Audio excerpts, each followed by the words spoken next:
Here we have a problem from your lab assignment, section 4.6. It says we have this function 1 over x to the 16th minus, and this is 2 times 10 to the 8th, so that's a 2 with 8 zeros after it, divided by x to the 8th.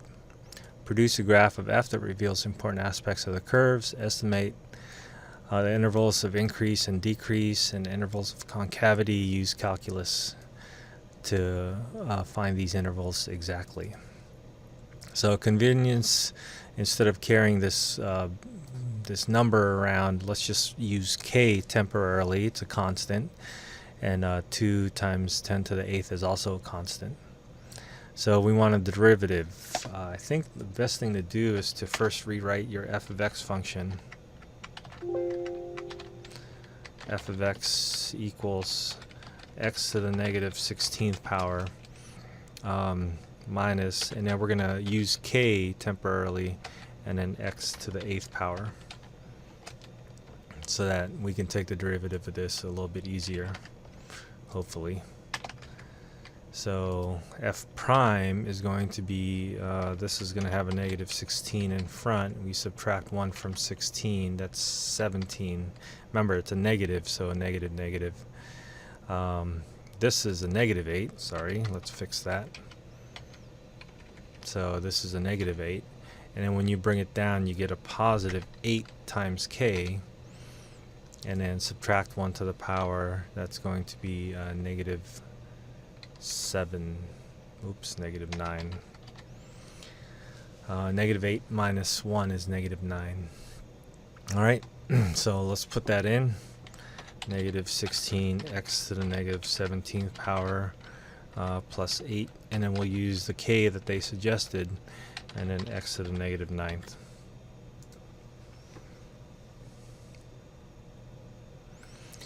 Now that we have the derivative, we're going to set it equal to 0 by looking at the largest power in the denominator, so that's negative 17.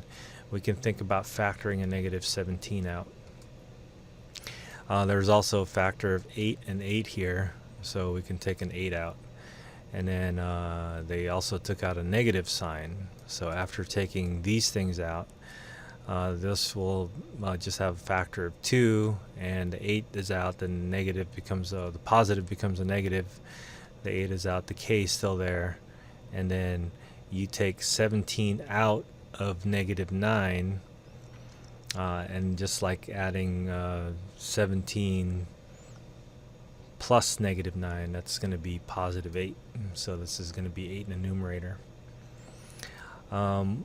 1 over x to the 17th is never going to be equal to 0, so it is going to be not a critical point, because the critical point has to exist, and it doesn't exist there.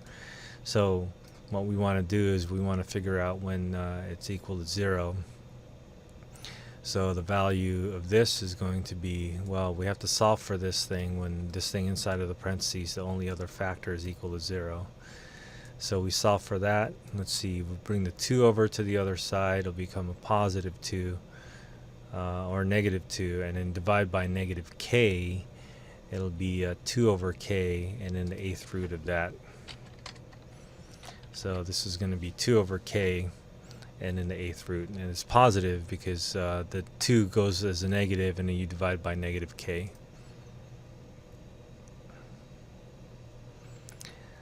So we have the positive and negative 8th root of 2 to the k. So the critical values are these values. Well, they also helped us out by remembering what k was equal to. What was it? K was equal to this numerator, and apparently the 8th root of that is just going to be 2. And then this simplifies to plus and minus 1/10. Okay, that's nice.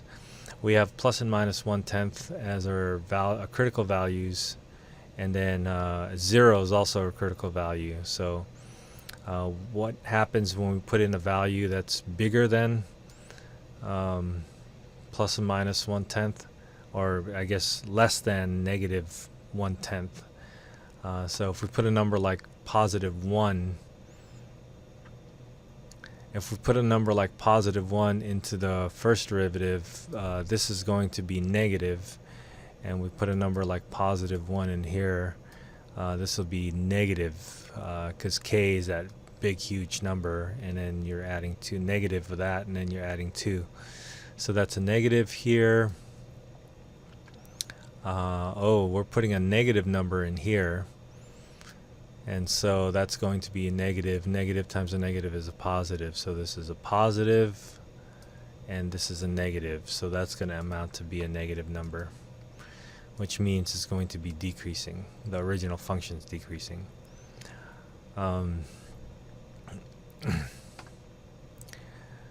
Just to make sure, well, we want to know what happens when it goes from 1/10 to infinity. So let's pick a number like 1. I think 1 would work. We put a positive 1 in here, that'll be a positive, but then there's a negative here, that's going to be a negative. And we put a number like 1 in here, this is 2 minus and then some huge number, and that's going to give us a negative. So we have a negative, a positive, a negative, so that's going to be a positive value, which means it's going to be increasing. So the interval of increasing, it's going to be a union of a couple things. It's basically going to be what we have here. So it's going to be a parentheses and negative 1/10 to 0, and then a union, and then from positive 1/10 to infinity. And then so in here it's basically going to be the other intervals, so minus infinity to negative 1/10,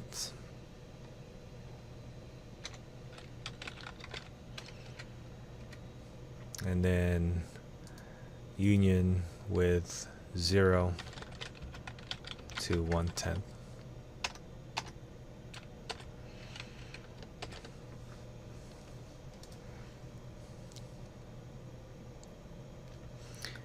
Okay, so now we know where it's increasing and decreasing. Now let's take a look at this, the second derivative, to see where the concavity happens. I need to multiply negative 16 and negative 17. I'm going to need a calculator for that. So negative negative is positive, so let's just multiply 16 times 17. That's 272.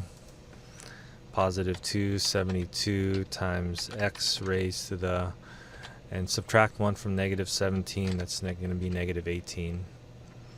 And then 9 times 8 is 72 times k times x to the, that's x to the negative 10th power.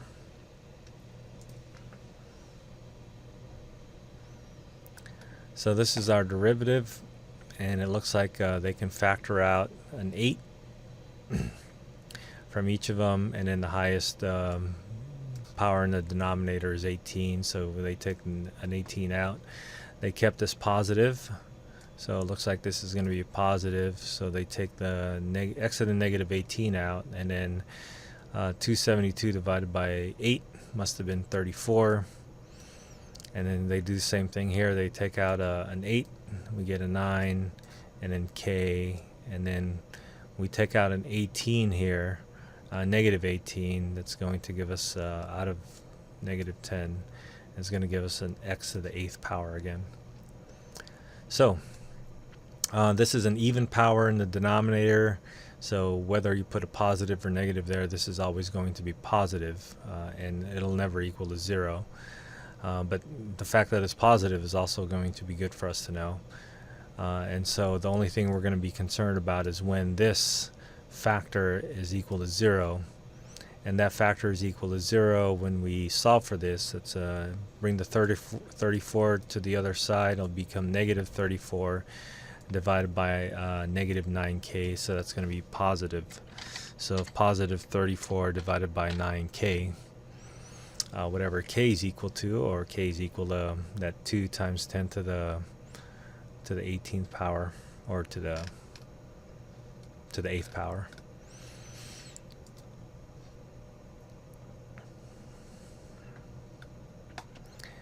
And so we have this. Now that x is equal to positive or negative of this, and 0 is also another point to consider. They want us to know what happens to the second derivative if it's positive or negative. So the 8th root of this, this is a little trickier. They tried to simplify it for us to see if it'll make sense, but I don't know if I know what that number is. 17 over 9 is less than 2. So this looks like it's just going to be, I can just pick like a big negative number.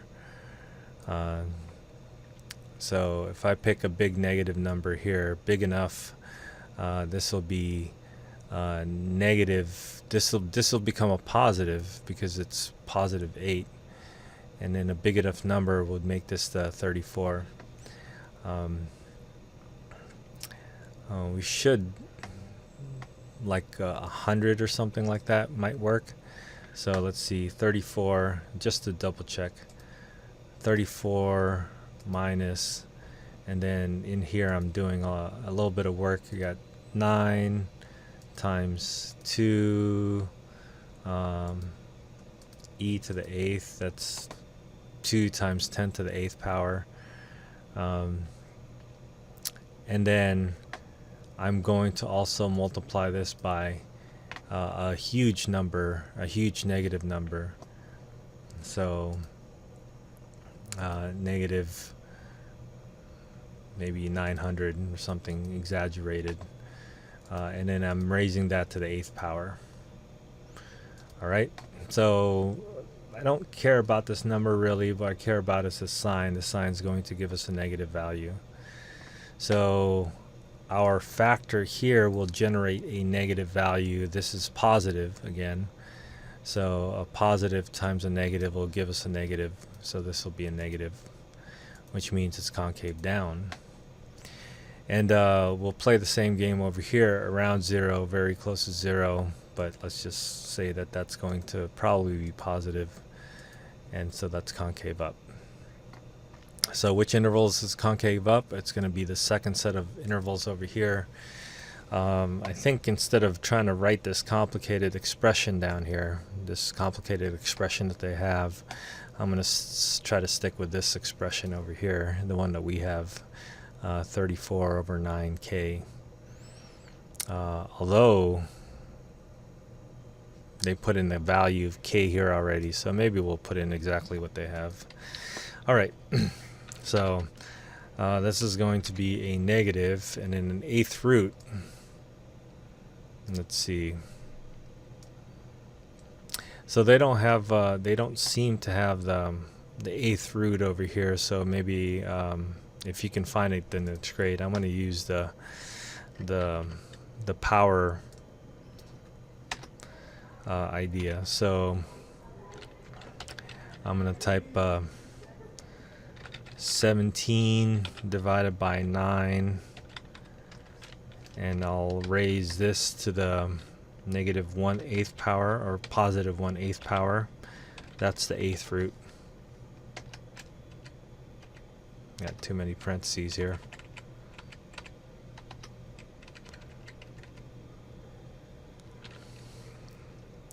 And then, well, I want to take this whole thing and divide by 10. And then comma 0. This is going to be a theme for us. So I'm just going to see if I could just copy this. All right. So we have the union of parentheses, and then that whole expression again to infinity.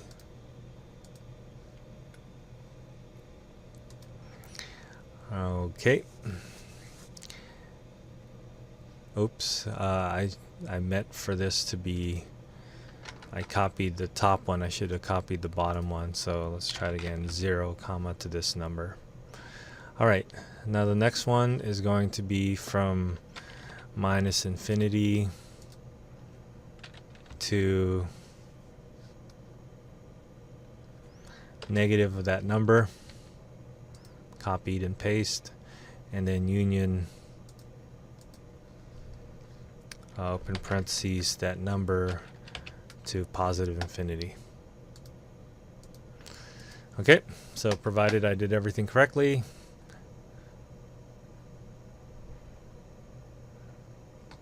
looks like some of our inputs was not taken. Oh, this is a 17, not an 18. Sorry about that. You guys probably caught that in the video. So let's change everything and try it again.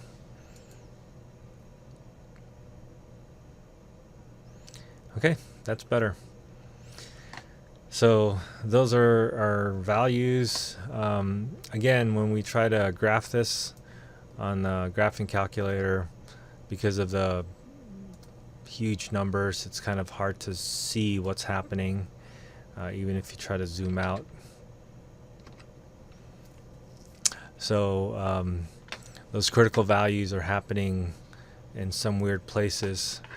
I'll take out my graphing calculator program and type in the equation to graph over here. So that's 1 divided by x to the 16th power, and then a minus. Now I have 2.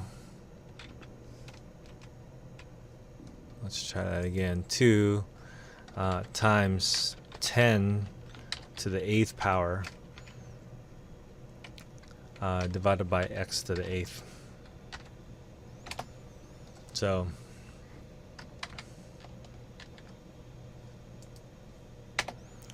I get this is not meaning anything to me at the moment, so I'm going to see if I can zoom in on the y to see if I can see anything happening. I'm starting to see some things happen a little bit.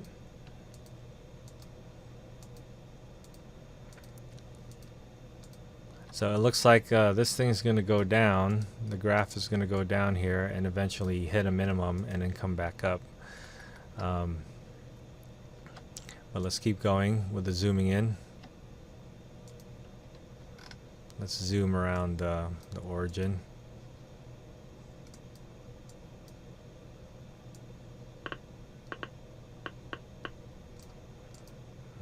It's going to zoom around that value, so let's see. We'll keep that here and keep zooming.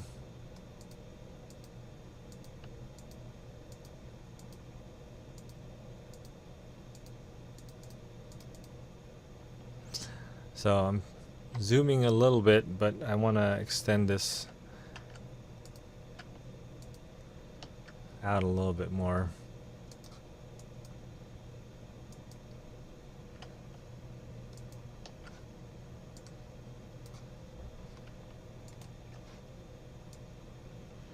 All right, let's keep zooming down. Zoom out a little bit.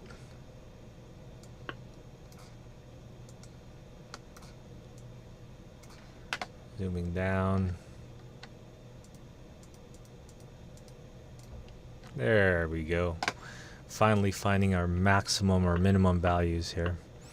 So it looks like we have a couple of minimum values. Very close to 1/10, negative 1/10 and positive 1/10. So those are the two critical values that we found. And 0, it becomes undefined. So this thing, we're not going to find any connections up there. So these are our critical points. We have some inflection points that happen somewhere over here as well. So we have a couple of inflection points that we've noticed. Okay, so that's a quick look at the graph, and hope that helps.